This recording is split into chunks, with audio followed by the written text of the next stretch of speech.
വയനാട്ടില് ബത്തേരിയിലാണ് വീണ്ടും പുലിയുടെ ആക്രമണം ഉണ്ടായത്. ഇപ്പോൾ നമ്പ്യാർ കുന്നിലാണ്. അവിടെ ആടിനെ പുലി കടിച്ചു കൊന്നു എന്നാണ് പുറത്തുവരുന്ന വിവരങ്ങൾ. കിളിയാമ്പാറ വീട്ടിൽ ജോയിയുടെ ആടിനെയാണ് ആക്രമിച്ചു കൊന്നത്. ആഷിഖ് റഹ്മാനുണ്ട്. ആഷിഖ്, ഇത് എപ്പോഴായിരുന്നു സംഭവം? എന്താണ് നിലവിലെ സാഹചര്യം? ഇന്നലെ രാത്രി 10 മണിയോടെയാണ് ഈ സംഭവം. ഈ കിളിയമ്പാറ വീട്ടിൽ ജോയിയുടെ 1 വയസ്സ് മാത്രം പ്രായമുള്ള ആടിനെയാണ് ഇന്നലെ പുലി ആക്രമിച്ചു കൊന്നത്. ഈ രാത്രിയിൽ വീട്ടുകാർ ഉറങ്ങുന്ന സമയത്താണ് ഈ പുലിയെത്തി ആടിനെ ആക്രമിച്ചത്. തുടർന്ന് വീട്ടുകാർ ബഹളം വെച്ചതോടെ ഈ പുലി ഓടിപ്പോവുകയായിരുന്നു.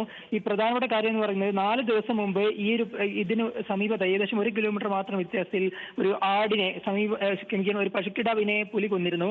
അതിന് പിന്നാലെയാണ് ദിവസങ്ങൾക്കുള്ളിൽ തന്നെ വീണ്ടും ഒരു ആടിനെ ഒരു പുലി ആക്രമിക്കുന്നത്.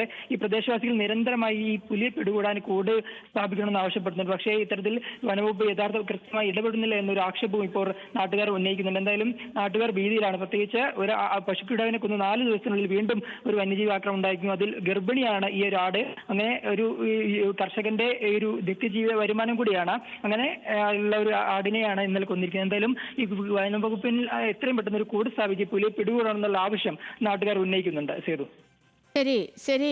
ആഷിഖ് റഹ്മാനാണ് വയനാട്ടിൽ നിന്ന് വിവരങ്ങൾ നൽകിയത്. വയനാട് ബത്തേരിയിൽ അവിടെ വീണ്ടും പുലിയുടെ ആക്രമണം. ഈ വനം വകുപ്പ് കൂട് സ്ഥാപിക്കൽ നടപടിയിലേക്കൊക്കെ ഇനി കടക്കുമായിരിക്കും.